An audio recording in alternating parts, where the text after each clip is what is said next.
Hi friends, please subscribe our channel and click on the bell icon to never miss a video from TSJ Web. নমস্কার বন্ধুরা, আমরা আমাদের আগের ভিডিওতে একটা ব্রিফ ইনফরমেশন দিয়েছিলাম জিএসটির বিষয়ে। কি এই জিএসটিকে কি ভাগে ভাগ করা হয়েছে, জিএসটি লাগু হওয়ার পরে কি ট্যাক্স আর থাকবে না, তো এই সব বিষয় আমরা আগের ভিডিওতে বলেছি। আজকের ভিডিওতে আমরা বলবো যে জিএসটিকে কেন ওয়ান নেশন ওয়ান ট্যাক্স বলা হয়েছে, জিএসটিকে কেন কনজামশন বেসড ট্যাক্স সিস্টেম বলা হয়েছে। এই জিএসটি ট্যাক্স সিস্টেমটা লাগু হওয়ার পরে আমরা ম্যানুফ্যাকচারাররা, কনজিউমাররা, যারা ট্রেডার, তারা কিভাবে বেনিফিটেড হব, জিএসটি লাগু হওয়ার পরও আরও কি ট্যাক্স থেকে যাচ্ছে, কি আইটেম জিএসটি ট্যাক্সের আন্ডারে পড়ছে না, এই সব জানতে হলে এই ভিডিওটা শেষ অবধি দেখুন। আমি জোয়েব আবেদিন, আপনারা দেখছেন টিএসজে টেক ব্লগ। চলুন দেখে নেওয়া যাক।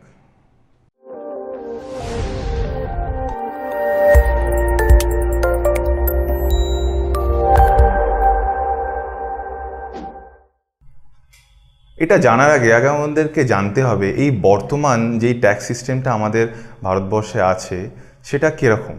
আমাদের এখানে আমরা ট্রেডার, ম্যানুফ্যাকচারাররা, কনজিউমাররা কী রকমের ট্যাক্স দিচ্ছি বা কী সেকশানে গিয়ে ট্যাক্স জমা করতে হচ্ছে। যেরকম একটা জায়গায় গিয়ে আমাদেরকে আলাদা জায়গায় আমাদেরকে এক্সাইজ ডিউটি জমা দিতে হচ্ছে, আলাদা জায়গায় গিয়ে আমাদেরকে ভ্যাট জমা দিতে হচ্ছে, আলাদা জায়গায় গিয়ে আমাদেরকে সেল ট্যাক্স জমা দিতে হচ্ছে।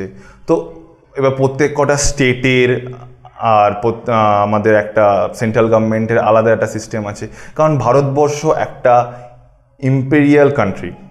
ইম্পেরিয়াল কান্ট্রি কেন বলা হচ্ছে? ইম্পেরিয়াল কান্ট্রির মানে হলো যে একটা দেশের মধ্যে শুধু একটা ল চলে না, সেন্ট্রালের একটা ল, স্টেটের একটা ল।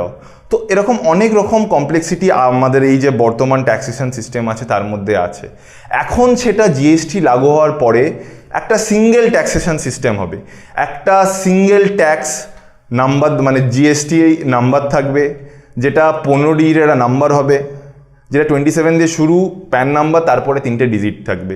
তো এই যে নাম্বারটাই সিঙ্গেল, মানে আপনি আজকে বেঙ্গলে ট্রেড করছেন বা ম্যানুফ্যাকচার করছেন, আপনি অন্য জায়গায় গিয়ে বিক্রি করছেন, আপনার অন্য জায়গায় ব্যবসা থাকতে পারে, আপনি ব্যবসাটাকে আরও অনেক দূরে গড়িয়ে মানে বড় করেছেন।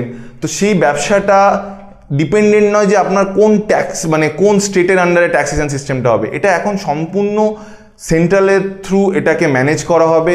পুরো সিস্টেমটাকে একটা ট্যাক্সেশন সিস্টেমের আন্ডারে আনা হয়েছে, সেই কারণেই এটাকে ওয়ান নেশন ওয়ান ট্যাক্স বলা হয়েছে।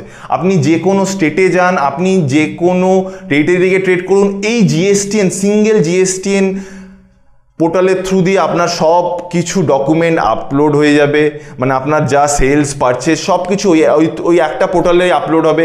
এবং এই পুরো সিস্টেমটাই জিএসটি ট্যাক্সেশন সিস্টেমের আন্ডারে থাকবে। আপনাকে আর অন্য কোনো উইন্ডোতে গিয়ে জমা করতে হবে না। আমরা যেরকম অনলাইন, আমরা এখন তো সব কিছুই অনলাইন হয়ে গেছে, আমরা ডিফারেন্ট উইন্ডোতে গিয়ে আমরা এই ট্যাক্সগুলো, রিটার্নগুলো আমরা জমা দিই, কিন্তু এইগুলো থাকবে না। একদম একটা সিঙ্গেল উইন্ডোর আন্ডারে ট্যাক্সেশন সিস্টেম হবে। অনেক সোজা হয়ে গেছে, এইটা ট্রেডার, ম্যানুফ্যাকচারদের পক্ষে অনেক সুবিধাদায়ক। এবার জেনে নেওয়া যাক জিএসটিকে কেন কনজামশন বেসড ট্যাক্স সিস্টেম বলা হয়েছে। কনজামশন বেসড ট্যাক্স সিস্টেম কথাটার মানে কি? যখন একটা প্রোডাক্ট তৈরি হয়, মানে ম্যানুফ্যাকচার যখন একটা প্রোডাক্ট তৈরি করছে, আগে কি ছিল, তাকে একটা এক্সাইজ ডিউটি দিতে হতো। তারপরে যখন ও এক্সাইজ ডিউটিটা, যে ট্রেডার সে ওটাকে পারচেস করার পরে ওর উপরে ভ্যাট লাগিয়ে এন্ড ইউজারকে বিক্রি করতো।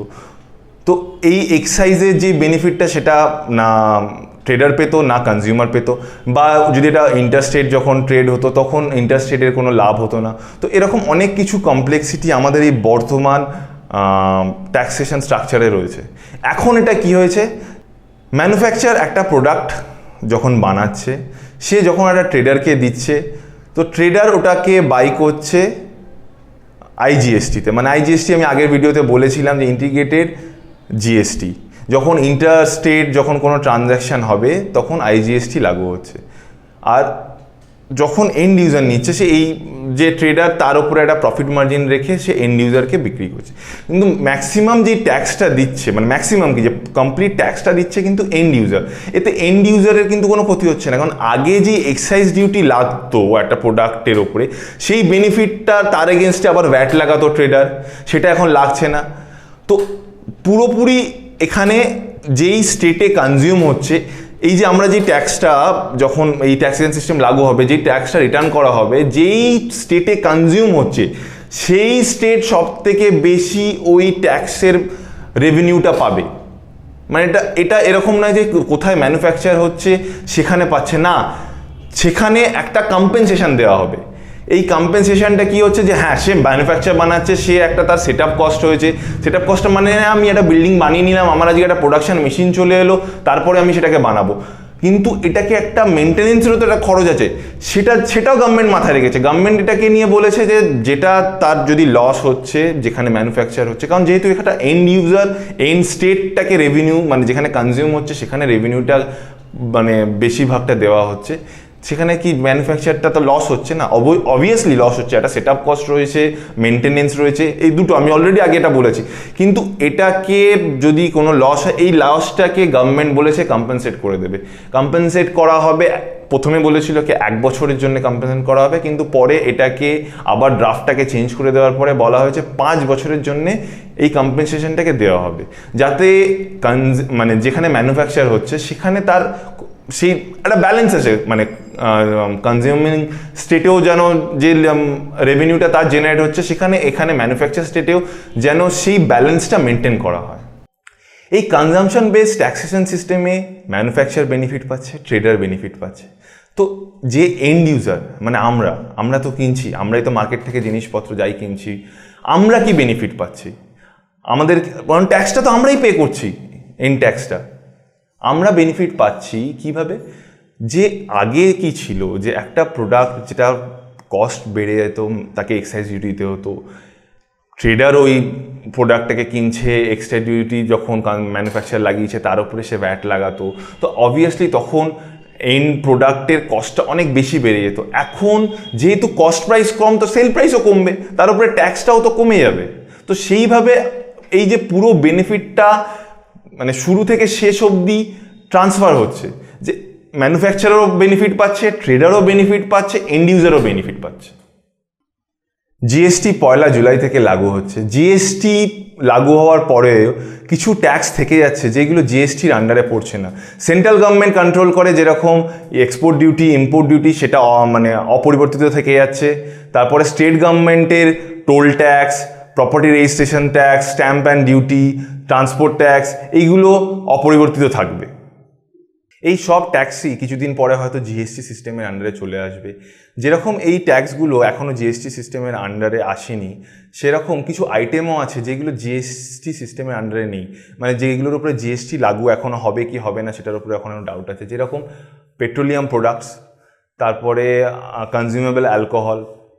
তো এতদিন যতগুলো জিএসটি কাউন্সিলের মিটিং হয়েছে, প্রবাবলি 16খানা মিটিং হয়েছে, তার যে একটা জিনিসটা আমরা বুঝতে পারছি যে জিএসটি লাগু হওয়ার পরে যতই কমপ্লেক্সিটি থাকুক, তবুও হয়তো এন্ড ইউজার বা আমরা অনেক বেশি বেনিফিট পাবো। হয়তো এই মুহূর্তে বুঝতে পারছি না, হয়তো লং রানে আমরা বুঝতে পারবো আমাদের বেনিফিট কতটা হবে।